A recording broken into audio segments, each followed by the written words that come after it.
오늘 우리가 읽었던 본문은 산상보훈이라고 알려져 있는 유명한 말씀의 예수님의 어쩌면 생애 첫 설교의 결론에 해당되는 부분입니다. 산상보훈이라는 긴 정말 유명한 말씀의 결론을 오늘 예수님께서 세 가지 비유를 가지고 그 결론을 지으셨는데, 첫 번째는 소경이 소경을 인도하는 이 비유, 두 번째는 좋은 나무와 나쁜 나무에 대한 이야기, 세 번째는 모래 위에 집을 지은 것과 또 반석 위에 집을 지은 것, 이 세 가지를 가지고 산상보훈을 결론을 짓는 내용의 말씀입니다. 오늘 우리가 이제 이 세 가지를 볼 텐데, 첫 번째 소경이 소경을 인도하는 것, 소경을 인도하는 소경, 이 이야기에 대한 말씀을 하셨습니다. 제가 학교 다닐 때에 그 장애인 체험 대회라는 거 있습니다. 우리가 뭐 중고등부 수련회 같은 거 하며 이런 걸 한때 많이 했었습니다.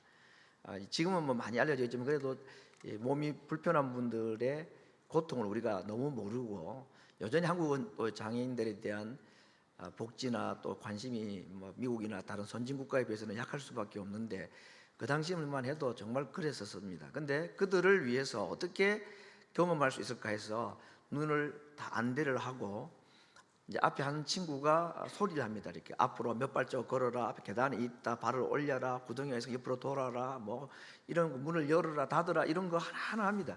그 여러분 뭐 해보신 경험도 있겠지만 하면 얼마나 불편한지, 우리가 이 본다는 게 얼마나 큰 복인지 알 수가 있고, 그때는 앞에 있는 친구의 목소리에 귀를 기울이고 무조건 순종해야 합니다. 내가 알고 있다고 대충 어디쯤일 거라 생각했다가는 여지없이 넘어지고 무너질 수밖에 없는데, 그 친구의 목소리에 귀를 기울이고 순종하고 따라가고 하는 그런 이야기. 또 인도하는 사람은 조금이라도 불편해지지 않기 위해서 자세하게 설명을 해주고, 이런 아주 유대 관계가 맺어지는 것을 경험을 한 적이 있습니다. 근데 오늘 예수님께서는 눈이 성한 사람이 보지 못하는 사람을 손을 잡든지 말로 인도하는 게 아니라 소경이 소경을 인도하는 이 어처구니 없는 이야기가 있다, 그런 경우가 있다는 것을 말씀을 하고 있습니다. 여러분, 누군가가 나를 인도하는데 나는 보지 못하는데 그 사람이 소경이다, 그 말을 듣고 갈 사람이 아무도 없을 겁니다. 그렇죠? 근데 오늘 예수님께서는 앞을 보지 못하는 사람이 소경을 인도하는 이 이야기를 넘어서서 더 끔찍한 하나의 장면을 소개하고 있는데, 그게 뭐냐면 소경이 다른 사람의 눈 속에 있는 티를 빼겠다고 덤벼든 것입니다. 그 사람에게 눈을 맡길 사람이 있습니까? 이름하여서 소경 안과 의사가 있다는 겁니다. 어떤 사람이 그런 사람이냐? 오늘 성경에 예수님 말씀하신 대로 보면은 내 눈에 있는 티는 들보는 보지 못하고 남의 눈에 티가 잘 보이면 그 사람은 소경이다 그랬습니다. 아니, 잘 보는데 무슨 소경이냐? 여러분, 죄라는 것은 내가 죄를 짓다는 것은 모르고 짓는 게 죄고, 영적인 부분은 그렇습니다. 내가 교만하다고 생각하지 않는데 교만하기 쉽습니다. 왜 그러냐면 사탄이 우리를 속이기 때문에 그렇습니다. 영적인 시각도 마찬가지입니다. 나는 잘 보고 있는데, 나도 보고 남도 보고 남의 티도 잘 보는데 내가 눈이 밝지 왜 내가 소경이냐? 그런데 예수님의 논리는 그러합니다. 남의 실수나 잘못이 유독 잘 보이면 내가 소경이다, 지금 나는 보지 못하는 사람이다, 그렇게 말하고 있습니다. 예수님께서 안식일날 소경의 눈을 띄워주신 이후에 바리새인들이 안식일날 하필 왜 병을 고쳐두느냐 하고 예수님에게 시비를 걸어왔던 바리새인들에게 하신 말씀이 유명한 말씀입니다. 차라리 너희가 보지 못하는 소경이었다면 죄가 없겠는데 본다고 하니 너희 죄가 그저 있느니라. 인자는 보는 사람을 하여금 보지 못하게 하고 보지 못하는 자로 하여금 보게 하기 위해서 왔다 하는 아주 유명한 말씀을 하셨습니다. 여러분, 여기 볼까요? 소경이라면 차라리 죄가 없는데 너희들이 눈을 뜨고 본다고 하니까 죄가 있다. 왜? 그들은 눈이 밝고 율법이라는 눈으로 또 자기나 세상 사람들, 주변 사람들 잘 판단하고 보았는데, 자기 속에 있는 들보, 자기 속이 얼마나 회칠한 담과 같은지 무덤과 같은지 그걸 보지 못한 것을 두고 하신 말씀입니다. 오늘 이 소경 이야기, 산상보훈의 마지막 결론의 첫 번째 비유로 나타나 있는 소경을 인도하는 소경, 또는 눈에 티를 빼겠다는 소경 안과 의사, 이 어처구니 없는 일들이 버젓이 그 당시에도 오늘 우리 믿는 성도들에게도 일어날 수 있다는 것을 예수님께서 경고하신 것입니다. 자, 오늘 이 말씀을 하시면서 누가복음 6장 40절에 유명한 말씀을 하나 하셨는데, 제자가 그 선생보다 높지 못하다. 당연하죠. 여러분, 이건 제자 선생이라는 관계를 오늘 제가 안과 의사라는 주제를 가지고 보면, 우리 모든 다른 수술도 그렇고 또 치료도 그렇지만 전문가에게 우리 몸을 맡기기를 원하잖아요. 수술을 하고 할 때에. 더군다나 이 눈이라는 것은 굉장히 민감한 장기이기 때문에 이거 정말 아무에게나 맡기지 못합니다.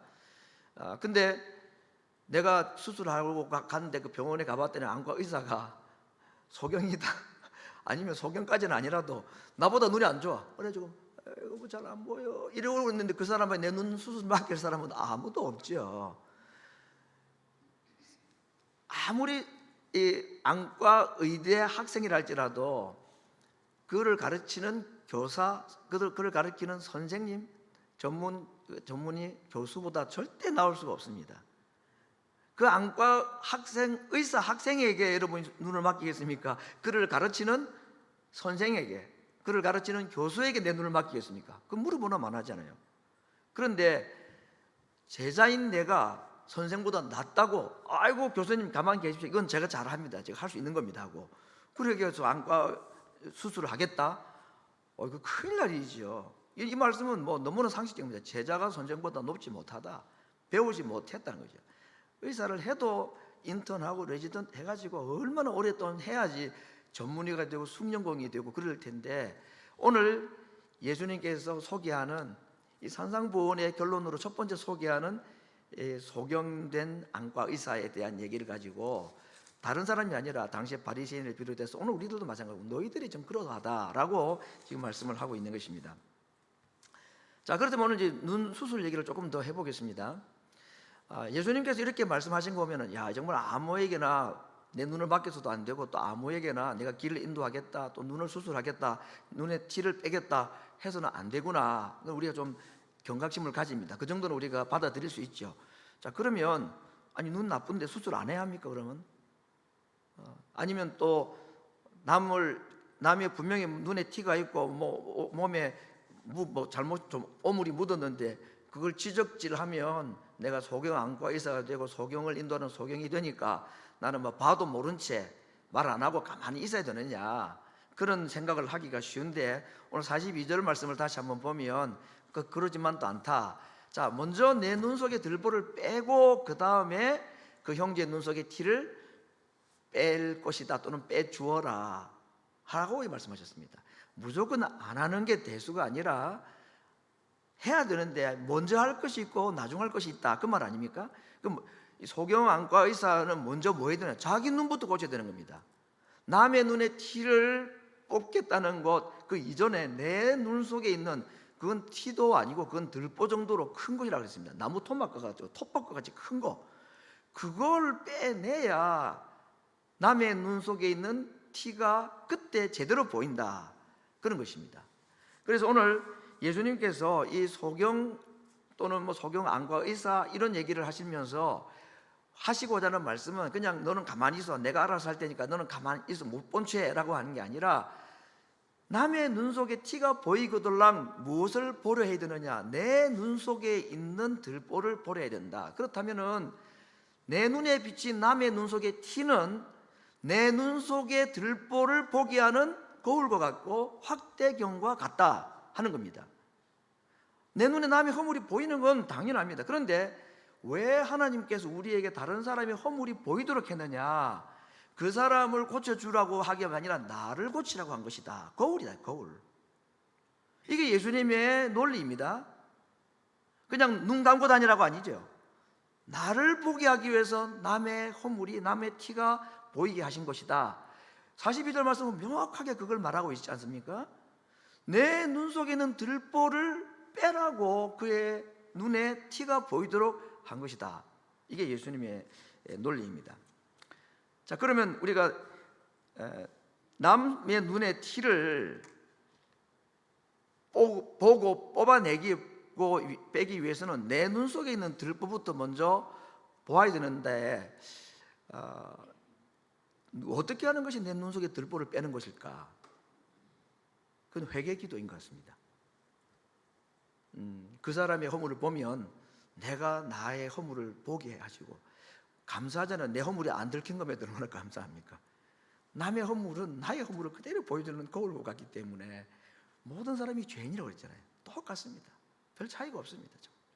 그래서 그 허물을 보고 내 허물을 보게 되어서, 그래서 첫 번째는 죄인된 나의 모습을 보게 하시는 겁니다. 두 번째는 그의 허물을 보고 나의 허물을 깨닫게 되면 기도하고 회개하게 되겠죠. 나를 위해서. 그렇게 되면 그때 무엇이 보이기 시작하느냐? 주님의 십자가가 보이기 시작합니다. 그리고 세 번째, 그의 허물을 보고 나의 허물을 깨닫고 나의 허물 때문에 죽으신 예수님의 십자가를 딱 기억하고 나면 세 번째 보이는 것이 있는데, 그게 뭐냐? 그 사람이 보이는데 그 사람의 허물이 보이는 게 아니고 뭐가 보이는지 아십니까? 그가 불쌍히 보입니다. 이건 이론적으로도 그렇고 실제 경험으로도 그렇습니다. 그 사람이 정말 불쌍해 보입니다. 저도 그런 경험이 있었습니다.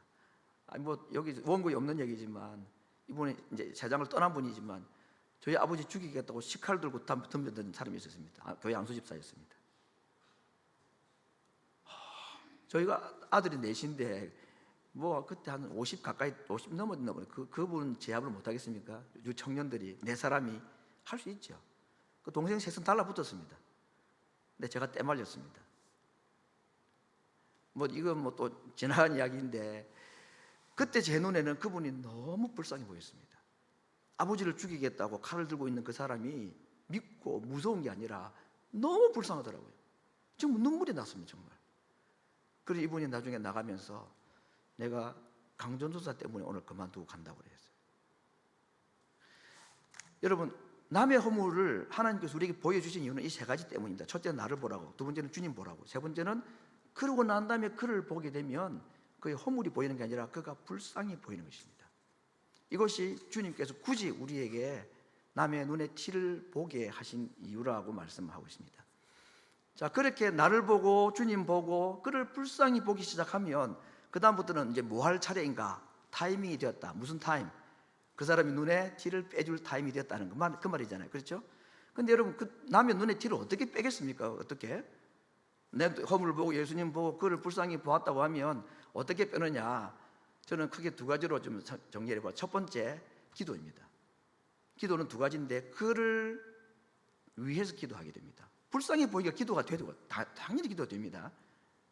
두 번째는 그를 대신 기도하는 것이다. 이것이 굉장히 중요한 겁니다.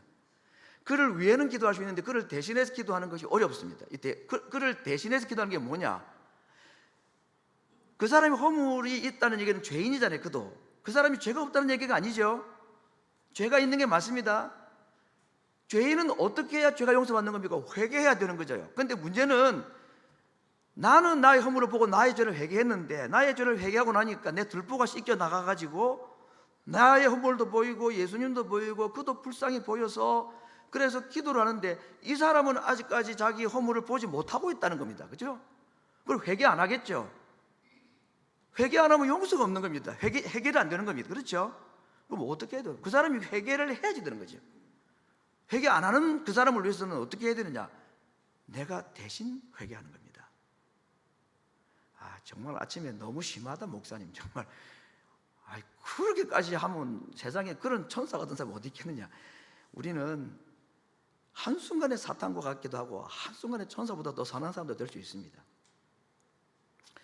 여러분, 내 허물을 보고 난 다음에 그의 허물이 보이면 그때는 그를 위해 기도하게 되어 있습니다. 불쌍히 보이기 때문에 그를 위해서 기도해야 합니다. 하게 되어 있고, 더 나아가서 그가 잘못한 것을 내가 대신 회개해 주는 것, 이거 불가능하지 않습니다.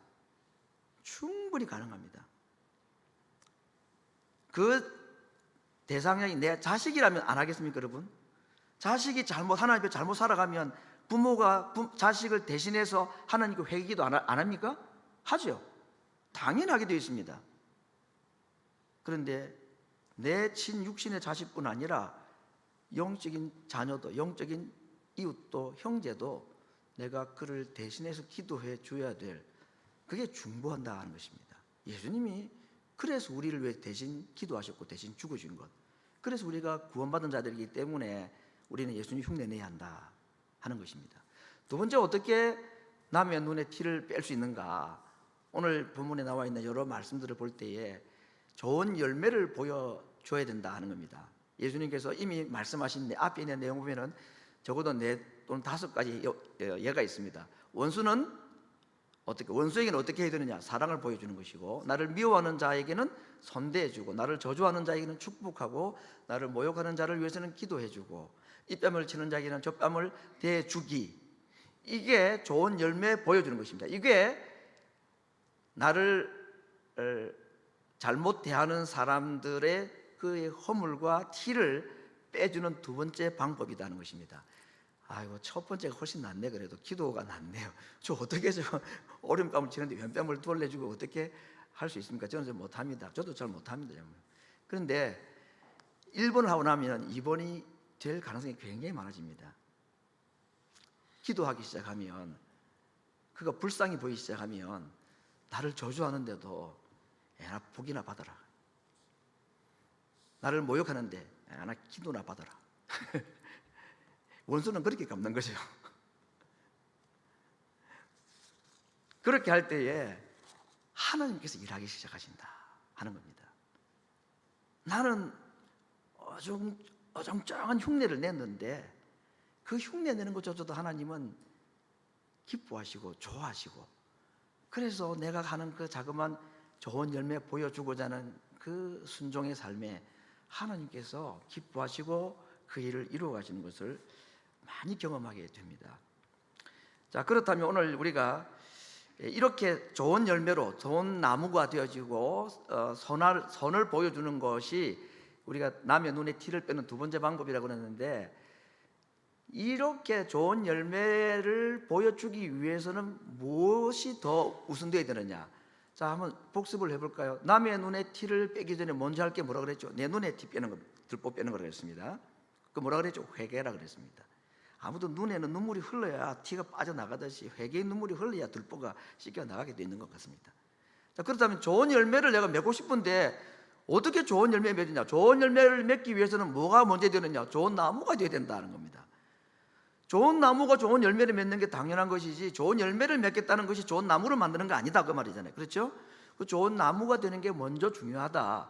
그래서 열매를 보면 그 나무가 무엇인지 알겠지, 나무가 열매를 맺게 되는 것이다. 그 논리를 지금 말씀하신 겁니다. 좋은 나무와 나쁜 나무의 차이는 그런 것이다라고 말씀을 했는데, 자, 그렇다면 우리 어떻게 하면 좋은 나무가 될 수가 있을까? 오늘 예수님께서 이 좋은 열매 맺는 좋은 나무에 대한 말씀을 하시면서 45절에 하신 말씀이 있습니다. 선한 열매를 맺는 사람은 그 마음에 쌓은 선에서 선을 내고, 악을 행하는 자는 그 쌓은 악에서 악을 낸다. 그래서 마음에 무엇이 쌓여 있느냐가 어떤 말과 행동이 나오느냐, 어떤 열매가 나오느냐를 결정하는 것이다.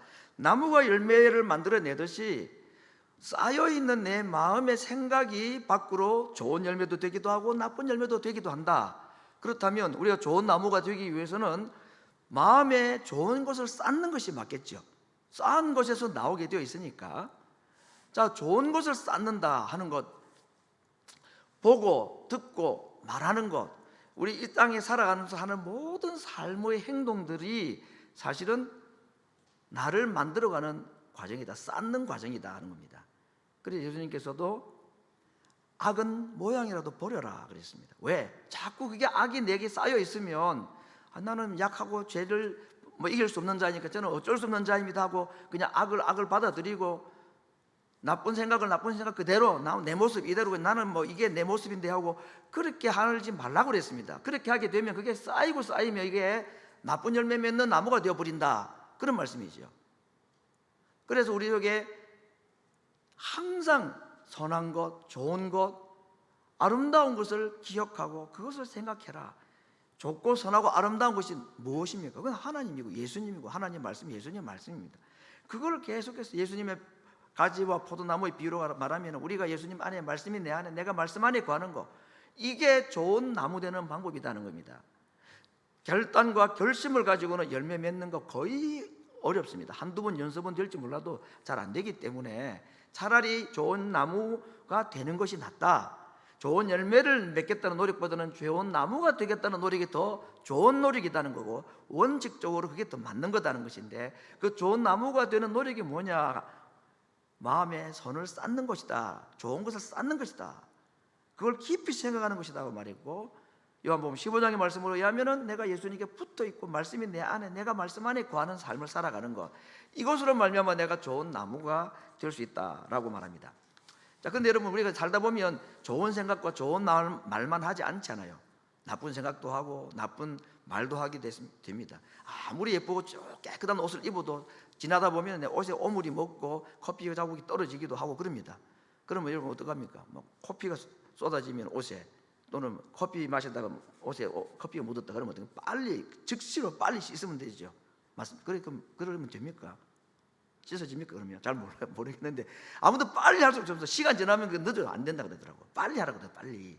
제가 왜 말씀드리느냐, 우리가 좋은 생각, 좋은 마음만 가지고 살면 좋겠는데 그렇게 안 되면 나도 약하고 세상이 악하니까, 그래서 나도 실수하고 넘어지고 옷에 오물이 묻고 합니다. 근데 방법이 있다는 얘기죠. 어떻게? 빨리 씻으면 되는 것입니다. 중요한 건 빨리 하는 거예요. 빨리 회개. 그래서 분을 품어도 분을 안 낼 수는 없으니까 타임을 잘 놓치지 말아라. 해가 지면 다 그냥 없애라. 해가 질 때까지만 붐을 품으라. 잠들기 전에는 붐을 품지 말고 자라. 이런 말씀까지 하신 이유가, 그게 뭐 쉬운 이야기는 아니지만 어떻게 하면 우리에게 선이 쌓이지 못하고 악이 쌓일 수밖에 없는 우리 환경 가운데서 우리가 서바이브 할 수 있느냐 하는 팁을 우리 주님께서 주신 것이라 그렇게 생각을 해봅니다. 자백입니다. 자백. 빨리 할수록 좋습니다. 이제 세 번째 보게 될 비유는 무엇이냐? 모래 위에 지은 집과 또 반석 위에 지은 집. 이 비유를 볼 때도 그런 생각을 합니다. 다 뭐 소경이 인도하든지 좋은 나무, 좋은 열매 이런 얘기는 다 이해되는데, 아무리 생각해도 이건 예수님께서 비유를 조금 너무 과한 걸 드지 않았나. 비유라는 것은 세상에 일어나고 있는 모든 사람이 동감할 수 있는, 공감할 수 있는 것이어야 되는데, 아니 모래 위에 집을 짓는 사람이 있느냐고요? 없잖아요, 그런 사람을. 근데 중동이라는 이 팔레스타인 지역을 생각하면 이 말씀이 이해가 어느 정도 됩니다. 모래 지역이 사막 지역이다 보니까 집을 짓기 위해서는 제일 중요한 게 기초공사겠죠. 그래서 요즘 같으면 콘크리트를 그냥 타설을 하면 되지만 그러지 못하니까 밑에 단단한 집안이 나올 때까지 흙을 걷어내고 모래를 걷어내야지 공사할 수 있고 집을 지을 수가 있습니다. 그런데 아무리 파고 해도 이 모래가 끝이 없이 나오고, 그래서 하다 보면 나중에는 지쳐가지고 이러다가 집 언제 짓겠나 싶다가, 그래서 아이고 이 정도 됐으면 뭐 이 정도 단단하면 되겠지, 이 정도만 해도 집 짓는 거야 뭐 문제가 있겠냐 하고 집을 덜렁 지었네. 근데 평소에는 괜찮아요. 집을 그렇게 깊이 반석이 나올 때까지, 단단한 집안이 나올 때까지 몇 배의 노력을 통해 가지고 시간이 더 걸리고 해도 다 기초 공사를 하고 지은 집이나, 하다가 너무 귀찮고 힘들고 또 이 정도 하면 되겠지 하고 대충 한 집이나 평소에 아무 똑같아요. 그죠? 모래 위에 집을 지었다 가지고 그냥 누웠는데 그냥 울렁울렁하고 그런 집을 지었다는 얘기가 아닙니다. 그런 짓는 사람 아무도 없습니다, 세상에. 나름대로 하다고 할 만큼 했는데 더 안 한 것뿐이죠. 반석 위에 집을 지은 사람은 시간이 더 걸려도 끝까지 이 기초 공사를 하고 지은 사람입니다. 근데 언제 이게 문제가 생기느냐? 비가 오고 홍수가 나고 하면 그때 이제 문제가 생긴다 그 말이죠.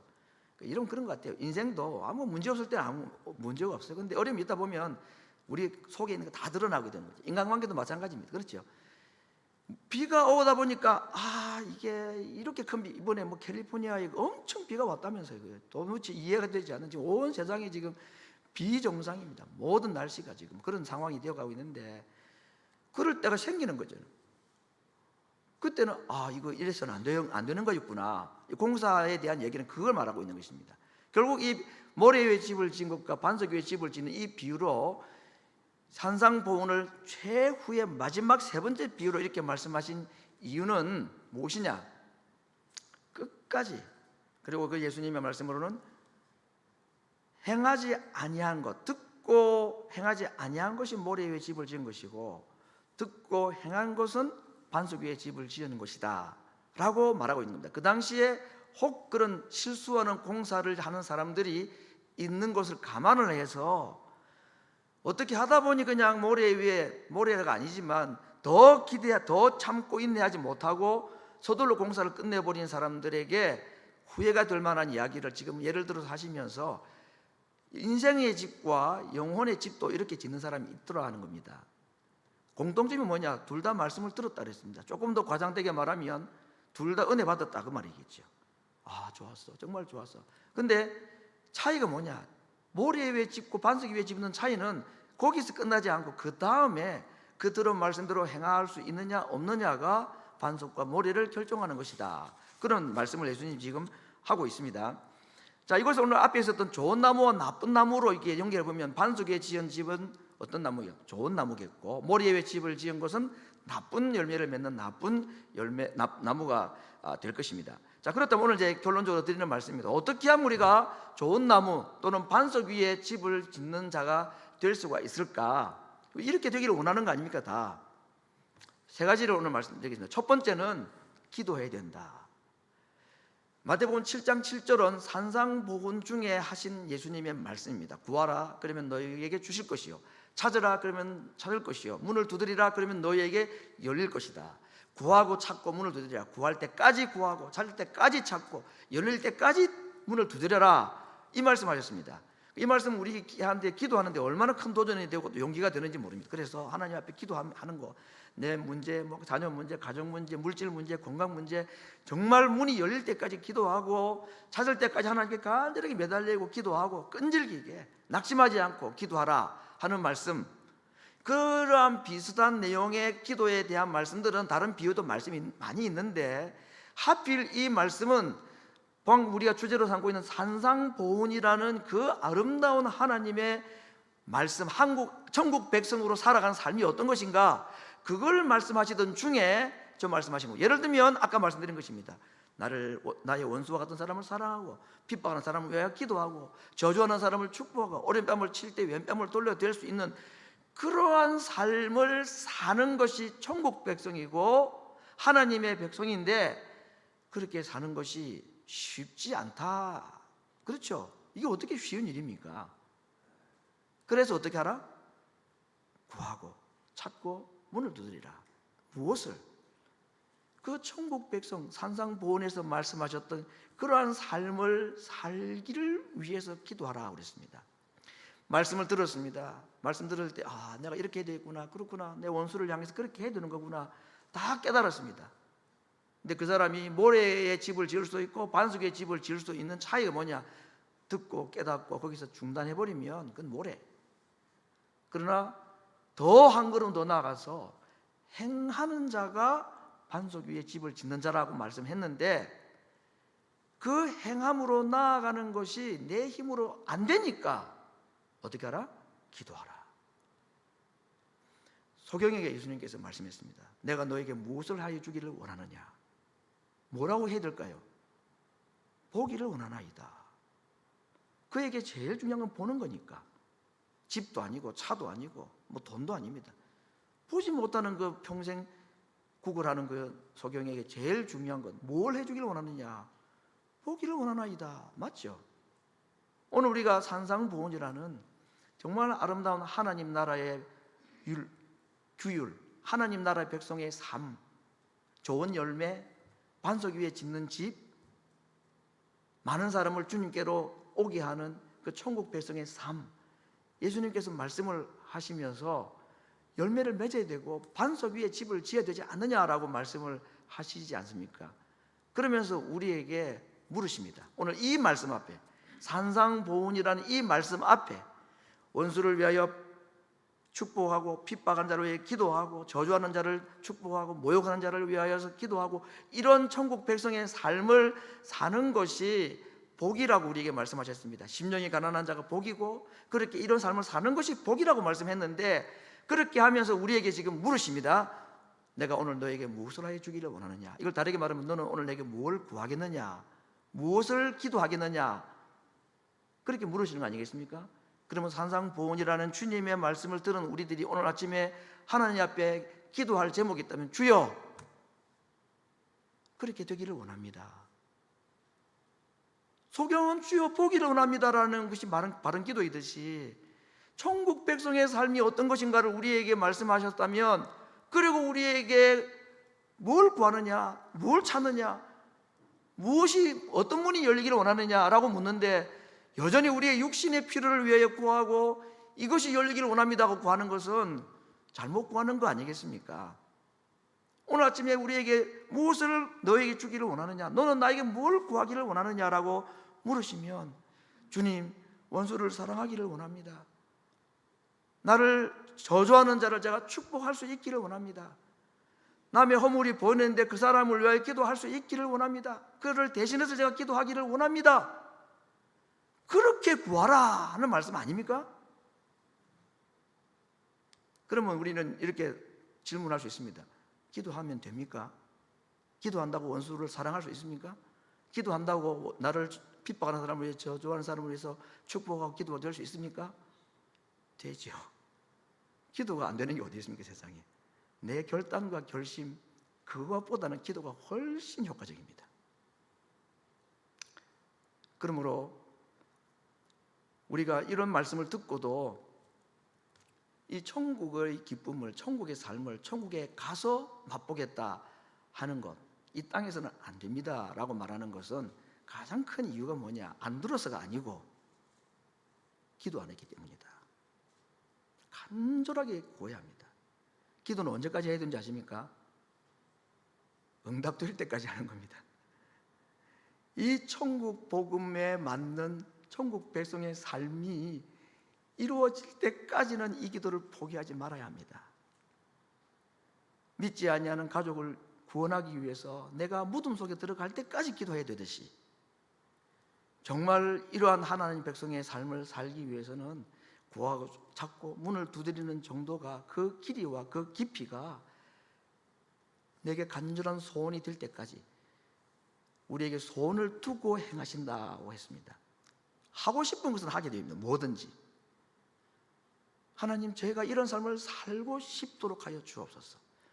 그래서 이론적으로는 그랬습니다. 제가 우리 한국에 있을 때 중고등학생들한테 저는 공부를 잘 못했으면서도 공부 잘하는 비결을 가르쳐 줄게, 그렇게 얘기를 했어요. 공부가 하고 싶어 죽고 싶은 마음이 들도록 기도하라고 그렇게 했습니다. 마음에 소원이 생기면 뭐든 하게 되어 있다는 말씀이죠. 내 힘으로는 그렇게 하고 싶은 마음도 안 생기고 마음이 있어도 잘 안 되는데, 하나님이 나에게 간절한 소망이 되게 하시면, 예수님이 우리를 위해 십자가 지는 것이 소원이 아니면 못하는 일입니다. 그래서 마지막까지 하나님께 기도한 거 아닙니까? 할 수 있게 해달라고, 지지 말게 해달라는 기도가 아니라 하나님 할 수 있게 해달라고, 도와달라고 기도하고, 그 기도는 응답이 된 것입니다. 그것이 우리가 기도하는 주님의 모습이고 우리가 닮아가야 할 기도의 모범인 것입니다. 정말 반석 위에 집을 짓고 좋은 나무가 되기 위하여서 그러한 주님이 원하시는 천국 백성의 삶이 내 스스로는 안 나타나기 때문에 나타나기를 위해서 간절하게 구해야 된다. 이게 첫 번째 우리에게 주시는 말씀입니다. 두 번째는 뭐냐? 우리 씨 뿌리는 비유에서 길가나 돌짝밭이나 또는 가시떨기 나무에는 열매를 못 맺는다고 그랬습니다. 옥토가, 좋은 땅에 심겨진 씨앗이 열매를 맺는다고 그랬습니다. 그 좋은 땅에 대한 예수님의 결론이 누가복음 8장 15절에 있는데, 제가 이걸 새 번역 성경으로 한번 번역을 가져와 봤습니다. 좋은 땅에 떨어진 것들은 바르고 착한 마음으로 말씀을 듣고, 여기까지는 모래 위에 집을 지은 사람도 똑같은 거잖아요. 듣는 거잖아요. 그렇죠? 듣는 거. 근데 두 번째 차이가 뭐냐? 열매를 맺고 못 맺는 차이. 좋은 열매가 되고 나쁜 열매가, 모래가 되고 반석이 되는 그 차이가 뭐냐? 그것을 굳게 간직하여, 영어 성경을 제가 보니까 keep, 그 다음에 retain, 그 다음에 hold, 이런 뜻으로 번역해놨습니다. 딱 달라붙고 떨어지지 않고 마음속에 잘 보관을 해야 열매 맺는다. 결국 들은 말씀을 우리가 어떻게 할 때에 이것이 순종으로 나아가고 그것이 좋은 열매가 되고 반석 위에 집을 짓는 행위가 될 수 있느냐? 그 들은 말씀을 내가 마음속에 깊이 있게 빼앗기지 않도록 보관하는 것입니다. 새가 와서 쪼아 먹어버리기 때문에 그걸 보존을 하고 보관을 기입해야 된다. 지켜야 된다. 마음속에 계속해서 붙잡았고 빼앗기지 않아야 된다. 그러면 땅속에 묻힌 씨앗은 나중에 발화하고 열매가 맺게 돼 있는 원칙이요. 그 원리라는 것이죠. 내가 하는 열매 맺는 삶이 아닙니다. 우리가 무슨 수로 열매를 맺는단 말입니까? 씨앗이 열매를 맺는 것이 내가 열매 맺는 건가요? 아니잖아요. 씨앗이 열매를 맺지 밭이 열매를 맺습니까? 우리의 마음밭에서 뭐 열매가 나오겠습니까? 우리 같은 이 엉겅퀴 같은 밭에서 말씀이 들어가야 되는 거예요. 말씀이 빼앗기지 않고 깊이 있게 박혀 있어야 되는 겁니다. 그거 안 뺏기려고 내가 발부둥쳐야 되는 것입니다. 그것이 내 마음속에서 안 떠나가기 위해서 우리가 할 게 뭐냐? 주야로 묵상하는 것이고 말씀을 또 새기는 것입니다. 그래서 제가 설교 노트를, 설교 문답지도 내드리고 아무튼 이렇게 말씀이 내 안에서 떠나지 않도록 할 때 그 말씀이 나로 하여금 열매 맺게 한다는 것입니다. 내가 하는 것이 아니고.